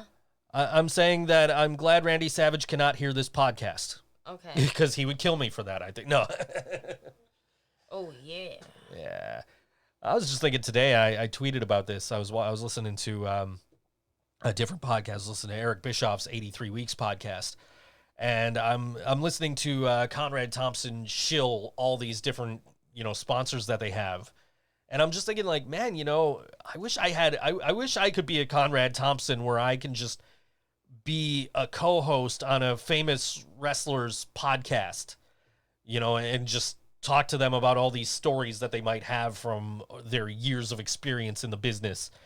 And I'm just thinking, like, who would be a great wrestler to have a podcast that doesn't currently have a podcast? And it just hit me like, man, if Bobby Heenan's health would have allowed it when he was still alive, Bobby Heenan would have been an awesome podcast host because he was like just amazing at everything he did. But that's neither here nor there. You're looking at me like I don't know who Bobby Heenan is. I'm sorry. I'm very sorry. Well, you remember I was showing you last week the video from where Shawn Michaels threw Marty Jannetty through the barbershop window. Yes. Now, you remember I said this is one of the greatest calls in the history of wrestling, where he's like, oh, one without the other isn't any good. And he's like, oh, yeah, see, I was just saying Shawn Michaels doesn't need Jannetty. I've said that all along. And look at that coward. He tried to jump through the window to escape. That was Bobby Heenan. Yeah, I'm sorry. I don't know. I miss Bobby Heenan. I had a chance.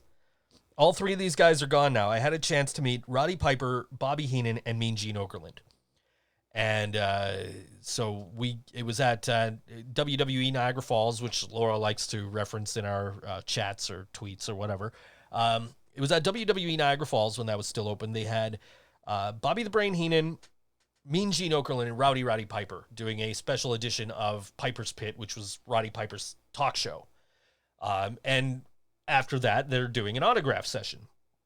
Well, me and my buddies, we showed up 5 minutes late.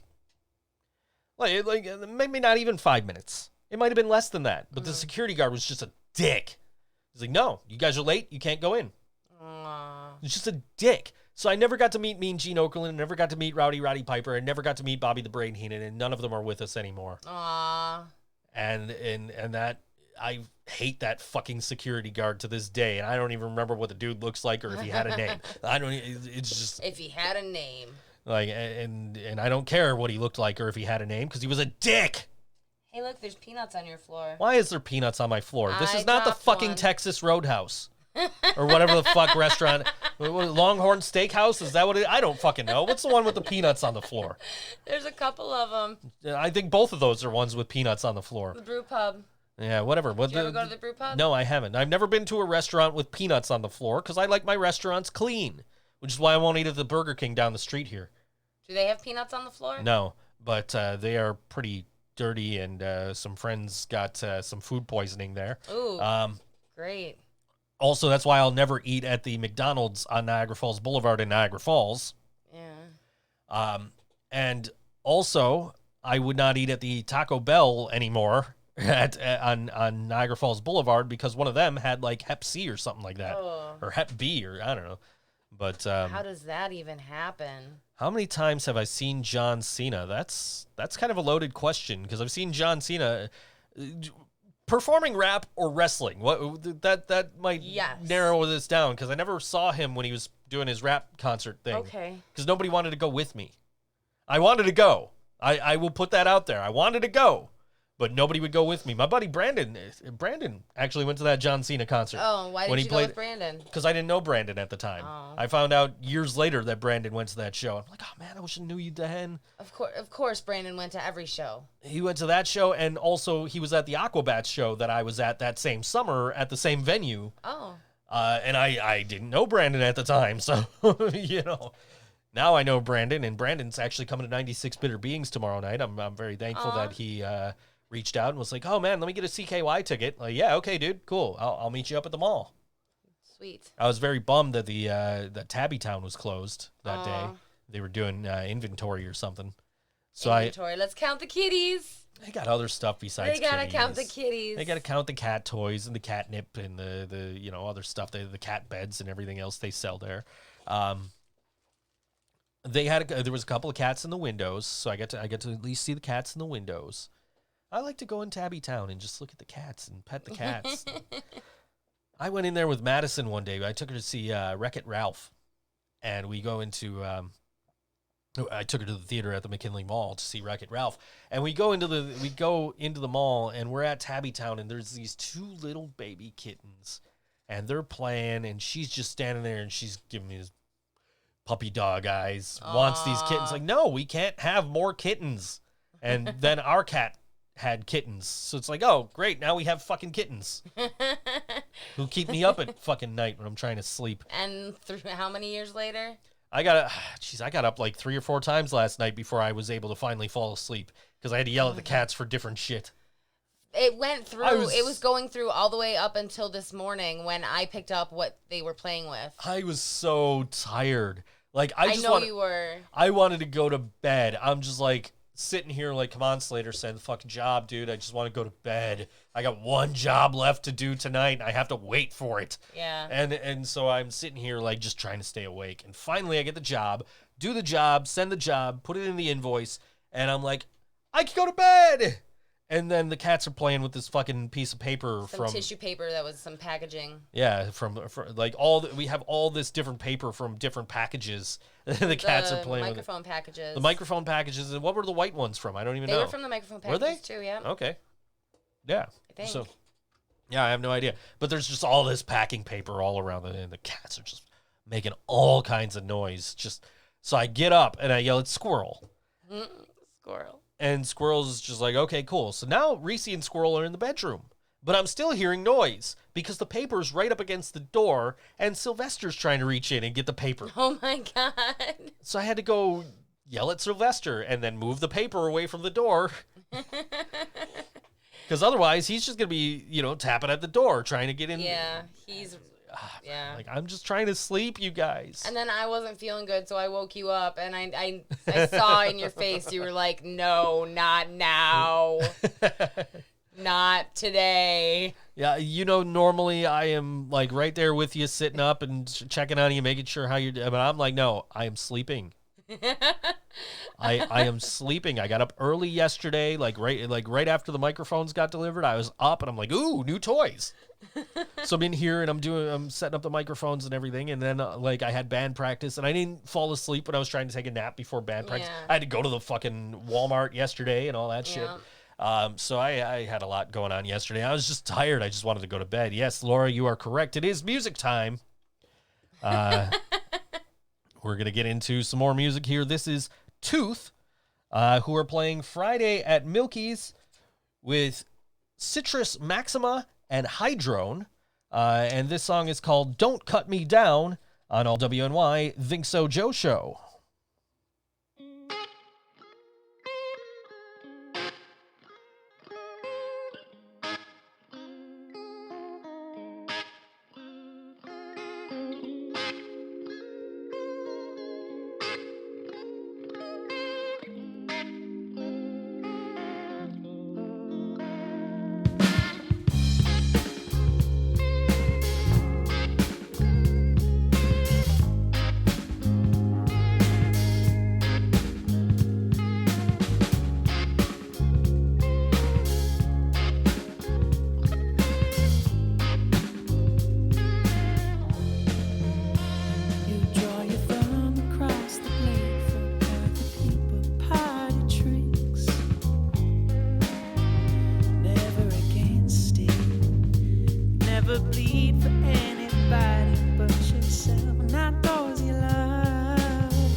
That was Tooth on all WNY ThinkSoJoE Show.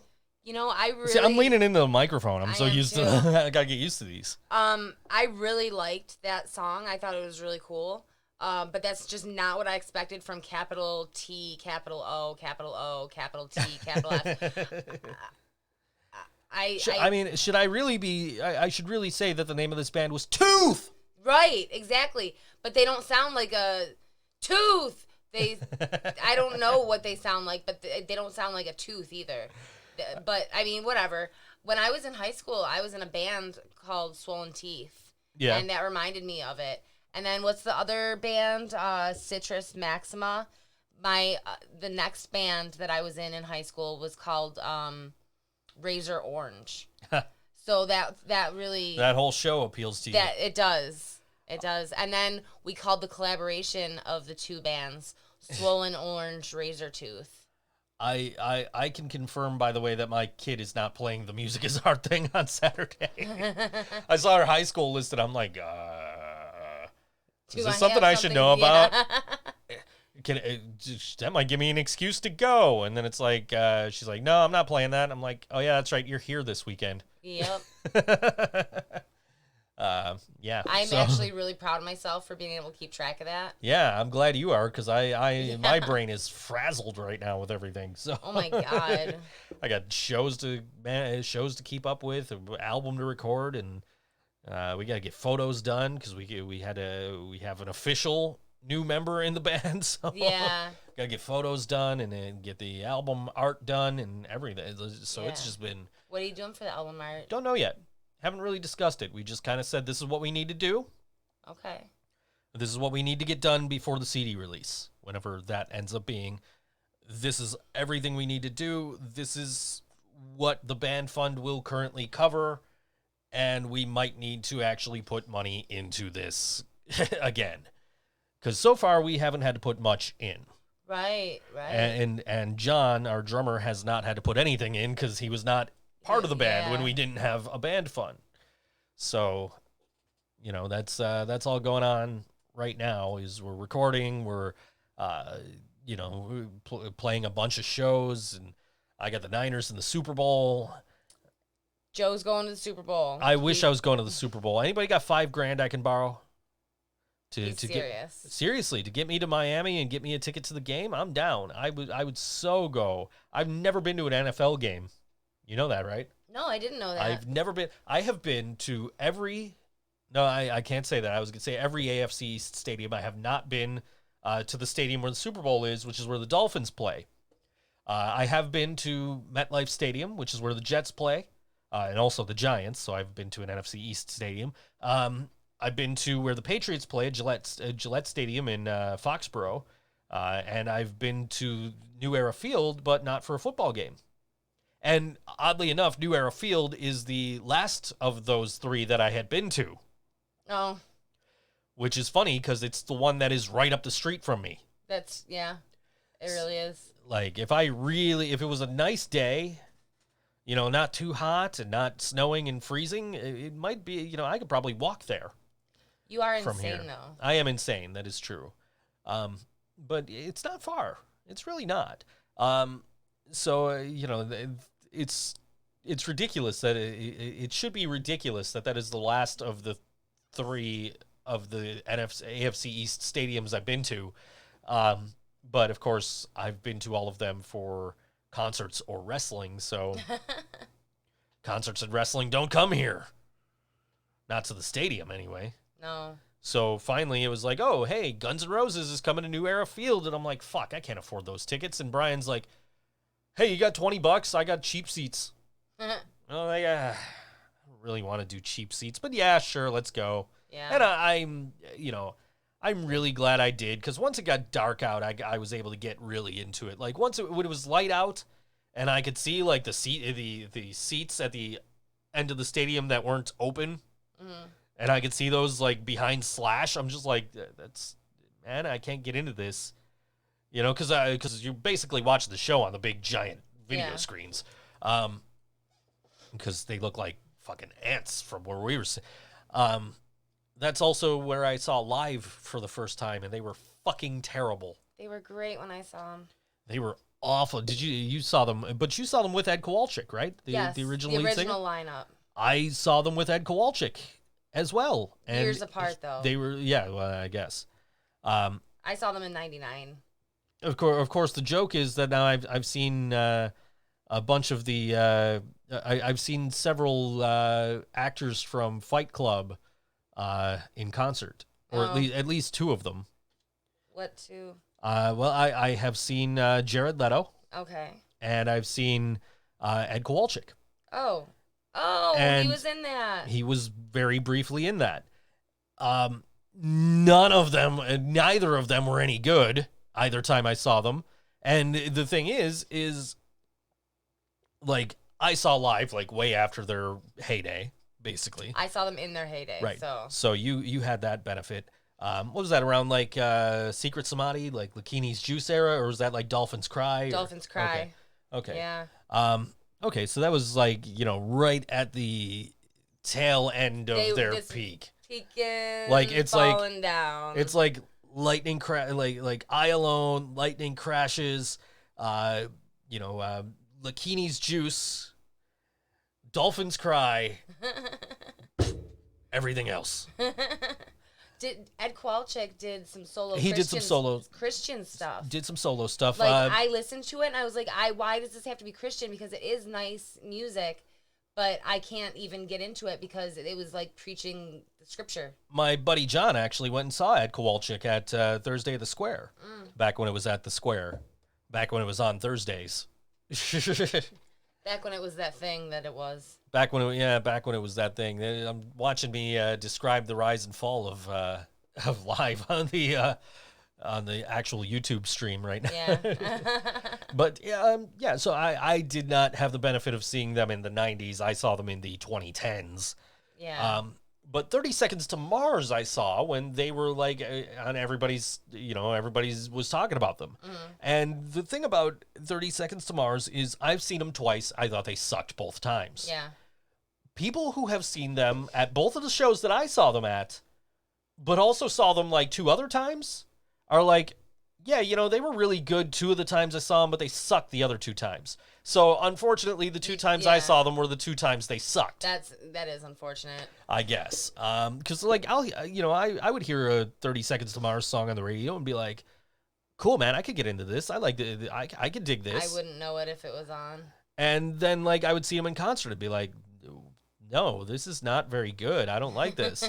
The first time I saw them was with Our Lady Peace. And the second time I saw them was with Our Lady Peace as part of a festival. Oh. Of course, I was at the show for Our Lady Peace. I don't give a fuck about who else was on the show. Yeah. And when I went to see Our Lady Peace. Of course, I really wanted to see Billy Idol at the show that I went to that also had 30 Seconds to Mars, but I didn't get to because that stupid fucking bridge was closed. And I needed to get back to Niagara Falls, and there wasn't a thing like Uber to get me there, and I had no money anyway because I was broke as fuck back then. But I still haven't seen Billy Idol, but that was a fucking killer day, like overall, because like I was just talking to Kevin about this because it's like I think like Flogging Molly was on the show, right? And in anticipation for Flogging Molly, the crowd is just swaying back and forth, back and forth, back and forth, and then we all just fucking fell. That's adorable. We all just collapsed on each other. Just like, because like somebody fell and then everybody else just fell. That's great. And Static X was on that show. Cool. Back when Wayne was still with us. Yep.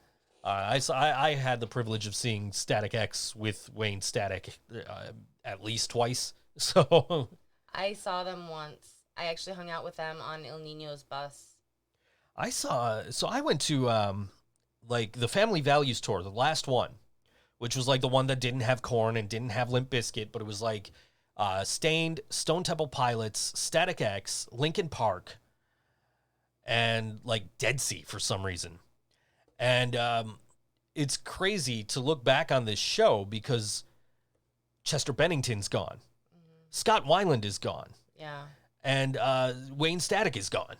Yeah. Like, holy shit. Like 3 of the 5 frontmen from this show that I went to are fucking dead. Yeah, Like, wow. Crazy. it is. Yeah.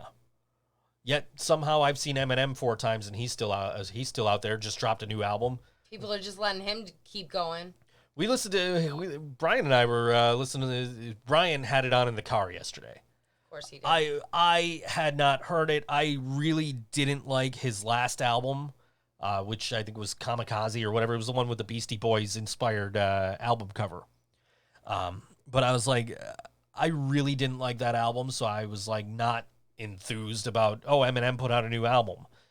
But I was listening to it in the car. I didn't even know it was Eminem, first of all. But the songs that I was listening to, and particularly the one I was paying attention to, which actually has a Bobby the Brain Heenan reference in it. Don't point at me, I'm pointing at you. Anyway, has a Bobby the Brain Heenan wrestling reference in there. Anyway, apparently he set a new world record for the fastest rap on this particular song on this new album called Godzilla. And so I was like, so I heard somebody say the word Godzilla. I'm like, oh, this is the song everybody's talking about. And so I kind of had to like sit there and kind of listen. You know, I will eventually probably listen to the whole album when I'm not in the car with Brian and having a conversation. Not saying Brian talks a lot, just saying that we were having a conversation. No, so it would have been. I'll say it. So it would have been, you know, inappropriate to ignore him and listen to the music. Brian actually sent me a thing the other day. And I had to send it to Turtle because Turtle's the biggest Green Day fan I know. He sent me this video and a SoundCloud that accompanies this video. The video is these kids who took a fake leak of a Green Day album track list. Like before Green Day announced Father of All or whatever that new album that they're putting out is, there was a leaked album like track list. So these kids, knowing it was a fake, were just like, you know what'd be cool? Just because they're musicians, they're like, I have an idea. Why don't we try to make a Green Day album? Just as a challenge to ourselves. Let's try and make a Green Day album. And let's try to convince people it's a Green Day album. So this video that I was sent is just the documentation of them doing all of this shit to trick people into thinking Green Day was working on a secret album.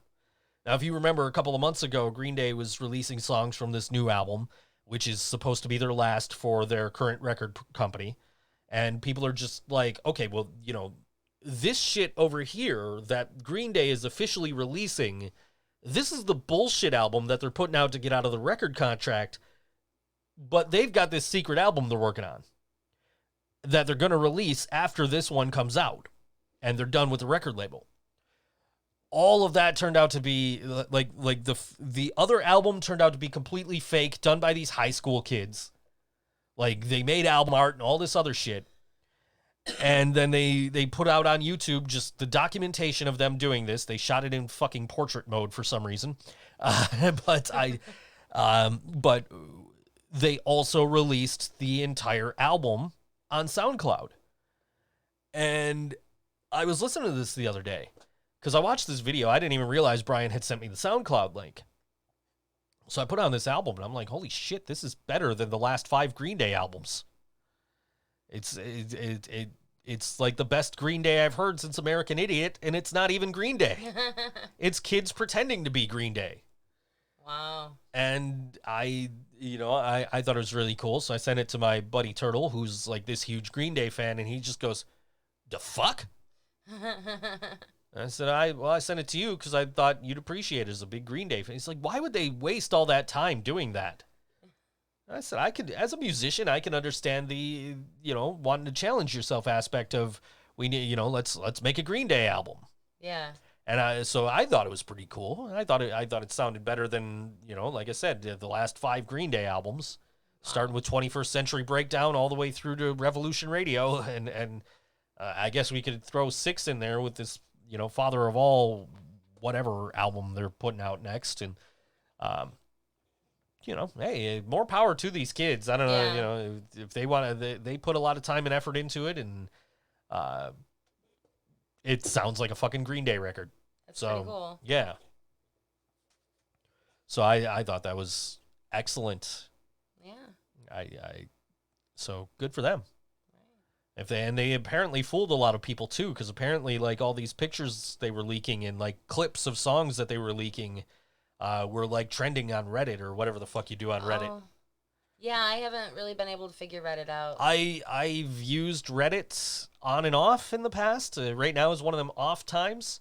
I haven't used it in a while. I have a couple of accounts. One was like I went on there specifically to go into like Squared Circle, which is like the wrestling Reddit, Oh. and also Squared Circle Jerk, which is the wrestling parody Reddit. Okay.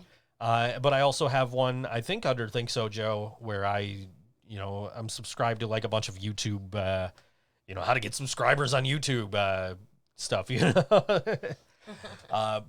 So, all that said, so they made the front page at Reddit. That's what you do. You make the front page at Reddit. Okay. With these fake Green Day, album covers and song clips and shit like that. But it's really fantastic. If you are a Green Day fan, maybe look for it, check it out. I cannot think of the name of it off the top of my head, but What use are you? yeah, I don't know, but it was very entertaining to watch them just like, oh, and here's how I came up with, here's how I was able to sing like Billy Joe Armstrong. And he's like, I would sing an actual like line from a Green Day song, and then I would sing the lines from our songs, just in the same style I sang that line from the Green Day song. Like, oh, okay, well that makes sense. That's clever. Yeah. Of course, then it shows him singing a song from Dookie, and it's just like, well, you don't really sound like Billy Joe Armstrong here. But you do sound it like worked Billy. for him. But it worked. Whatever, Yeah. So, having a blast, I think, would probably be my go-to singing Green Day song. I think if I were trying to sound like Billy Joe Armstrong, I could play Green Day Rock Band again sometime soon. That was a fun game. Oh, get all your Rock Band stuff out of the front closet. Get all the Rock Band stuff out. Play some Rock Band. Well, I don't have Xbox 360 controllers, so all I can play is Rock Band. So you notice the look. You notice the look. Who's responsible for? How did I do that? Did it fall in the mop bucket? You knocked it into the mop bucket. It was the mop bucket. Yeah, my Xbox. You knocked both of the controllers into the mop bucket. Yeah. The broken one still works, but it's useless because it's broken. I keep it because I have the battery packs, so I use it to charge the batteries when I'm using the other controller. But now the other controller doesn't work, so I have no working Xbox 360 controllers, which is fine because I have an Xbox One, so what the fuck do I need Xbox 360 controllers for? Eventually, I'll get new ones so I can play some of the games that I really enjoy playing on the Xbox 360. MLB Stickball is a fun game. It's got like Major League Baseball players, but instead of playing baseball, you're playing stickball like you would play when you were a kid. Yeah, cool. And then games like I don't know, I can't think of them off the top of them, but like the Mortal Kombat collection is on there. Can't play that right now. Sorry. Yeah. Just trying to clean your damn house. I have to get an arcade one up just to replace that now. Or I could, spend $250 less and get an Xbox controller. Yeah, it's up to you. Anyway, no, if anything is going to get me to finally cave and buy an arcade one up, it'll be NBA Jam, I'm sure. Yeah. I saw the Ninja Turtles one at Walmart yesterday. It wasn't turned on, though. I was like, man, I would so kill this next half hour I got to kill before this bus by playing this. Which is probably why it was off in the first place. Right. Because I would so be in there like, all right, I'm going to be Michelangelo. I think my go-to is usually Leonardo because he's got the reach with the katanas. Yeah. But yeah, it's got the Nickelodeon logo right on the bottom of it, the Ninja Turtles one, because Nickelodeon owns the rights to the Ninja Turtles right now. Yeah. Back, of course, when these games came out, Nickelodeon was nowhere near this property. Pizza Hut was all over it, though. You could go, so like, Domino's is in the movie. So like the pizza dude's got 30 seconds. He can't find the place because it's in the sewer. The joke, and it's the Domino's pizza guy. The reason that's Domino's Pizza is because Domino's and Pizza Hut both wanted to be part of the Ninja Turtles franchise. So Domino's got the movie part. Okay. What Pizza Hut got is Pizza Hut, if you play the original Teenage Mutant Ninja Turtles 1989 arcade game, there are Pizza Hut logos in the game. They also got to distribute the Teenage Mutant Ninja Turtles album coming out of their shells. Wow. Yes. Which I used to have the cassette of, and I no longer do. That's a shame. That is very much a shame. If anybody, I used to have all the videotapes too of all those performances. So they had like the concert video, and they had like a behind the scenes of the concert video. Okay. And I used to have those too on VHS. The concert video was on YouTube. I don't know if it still is. So don't quote me on that if you're looking for it, but it was on YouTube, and I have watched it in the past, 5 or 6 years. And I'm like, man, these songs suck. I used to think Cowabunga was the coolest song because it's Michelangelo rapping. My favorite part of that whole concert, though, was the shredder has an actual shredder. Like a paper shredder? Not a paper shredder, but you throw things into it and it shreds them. Wow. So it was basically a confetti cannon. Okay. And he would throw something in it and it would shoot. So he's like, my favorite line in the whole fucking show is, "Who likes New Kids on the Block?" And he's got a New Kids on the Block CD in his hand. He's like, "I hear they're breaking up," and he throws it in there and it just shoots off. If you're into the Teenage Mutant Ninja Turtles and you want some 90s nostalgia, there you go. That might still be on YouTube. Go take a look, see if you can find it. It might be worth it. We're going to get out of here. We're going to play one more song. This is from our showmates tomorrow night, Kanuton. They are playing tomorrow night with 96 Bitter Beings, Native Howl, Locust Grove, and Living Brain Dead. That's tomorrow night at Mohawk Place. I get to play Mohawk Place, not with yellow sauce, because that's the only time I've played Mohawk. No, I've played with XM Priory, actually. I played one song with XM Priory. Yeah. We did a Think So Brain song back in the day at Mohawk Place a couple of years ago. But anyway, I digress. This is Kanuton. This song is called Fake Book, and we'll see you next week on the Think So Joe Show on all WNY.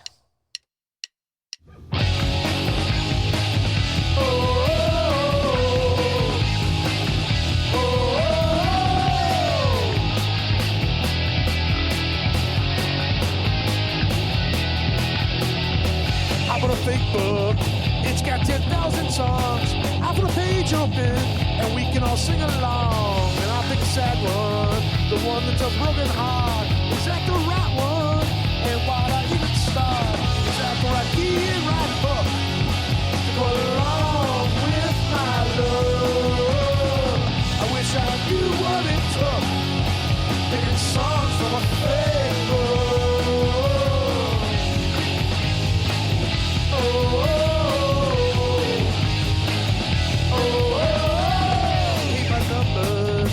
Colors between the lines, watching the paint dry. That's what I love to pass the time with pen in hand. My thoughts take turn to you when nothing new comes out. What am I supposed to do? Is that the right key and right book to go along with my love? I wish I knew what it took, picking songs from Facebook, and I'm trying to find a song that tells my story. And how many ways can I say I'm sorry?